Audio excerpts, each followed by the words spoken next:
On s'intéresse maintenant à l'affichage graphique de nos fonctions à l'aide du module Python Matplotlib.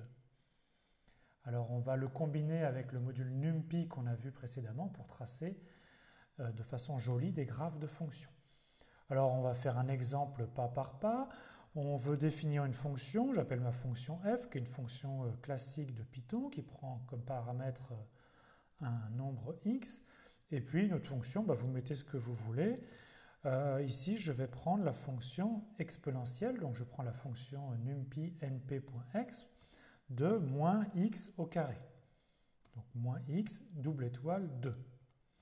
Voilà, j'ai défini une fonction classique. Je veux la tracer sur un intervalle AB quelconque. Donc je définis deux variables A et B. Par exemple, je veux la tracer sur l'intervalle de moins 3 jusqu'à plus 3.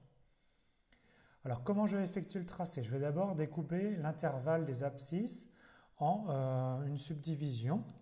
Donc pour ça, on a vu comment faire avec NumPy. On utilise la commande linspace qui prend en paramètre donc, les extrémités de mon intervalle AB et qui me le découpe en un certain nombre d'intervalles. Donc ici, je prends une subdivision avec 10 valeurs. Voilà. Et maintenant, la magie de NumPy, c'est que je peux calculer, évaluer la fonction en chacun des points de mon vecteur grand X. Et tout simplement en exécutant f de grand X. Donc, dans mon vecteur y, j'aurai d'abord l'image de x0, ensuite j'aurai l'image de x1 et l'image de x2, etc. Et maintenant, donc ça c'était Matplotlib, ça c'était NumPy, et maintenant pour l'affichage j'utilise Matplotlib, et donc vous voyez que j'ai abrégé le module Matplotlib en l'abréviation PLT pour plot, et donc la commande pour afficher s'appelle aussi plot, et je demande d'afficher les points dont les abscisses sont en grand X et les ordonnées sont en grand Y. Et pour vraiment exécuter l'affichage, on utilise la commande show. Voilà, mon petit programme est terminé, je l'exécute et donc j'obtiens ici, donc sur l'intervalle moins 3, 3, et bien donc en abscisse, j'ai découpé mon intervalle en 10 valeurs et j'ai calculé ici 10 ordonnées et donc ça me fait 10 points à afficher. Alors vous voyez que c'est un petit peu une union de segments. Alors qu'est-ce qui se passe si je découpe mon intervalle en 100? Eh bien, je vais afficher 100 petits segments et donc en fait on a l'impression que c'est une courbe lisse, mais en fait c'est une union de points reliés entre eux qui me donne ici la courbe de Gauss.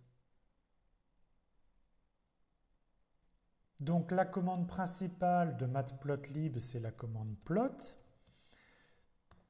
qui ici prend deux valeurs en entrée. Le premier, c'est le vecteur x qui nous donne les abscisses des points, et le second, c'est le vecteur y qui me donne l'ordonnée de ces mêmes points. C'est un peu bizarre, on donne d'abord les abscisses et ensuite les ordonnées. Et donc on exécute l'affichage par show. Et voilà, ça nous affiche des points et ils sont reliés entre eux. Donc là, c'est le premier point, c'est donc d'abscisse x0 d'ordonnée y0. Le deuxième point d'abscisse x0 d'ordonnée y0, etc. Alors, bien évidemment, je peux faire plein de paramètres. Par exemple, je peux changer la couleur et changer l'épaisseur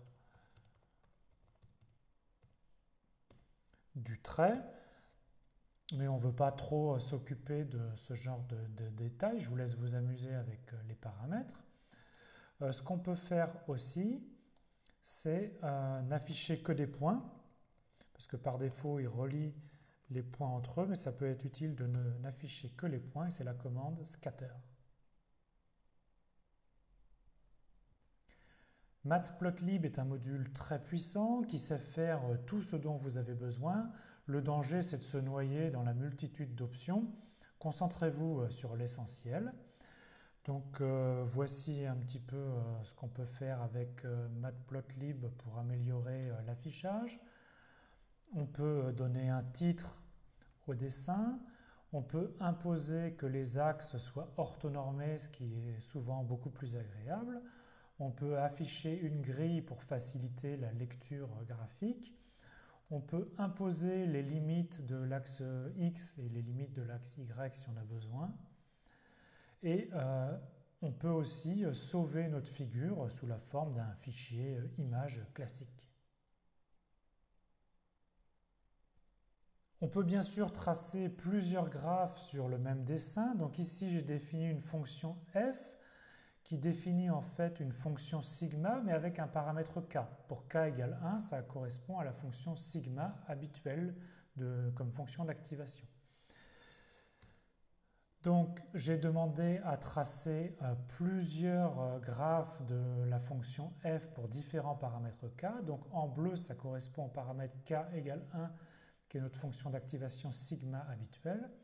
Et pour des paramètres k plus grands, vous voyez qu'on a une marge qui est beaucoup plus pentue et qui a tendance à tendre vers la fonction marche d'Heaviside.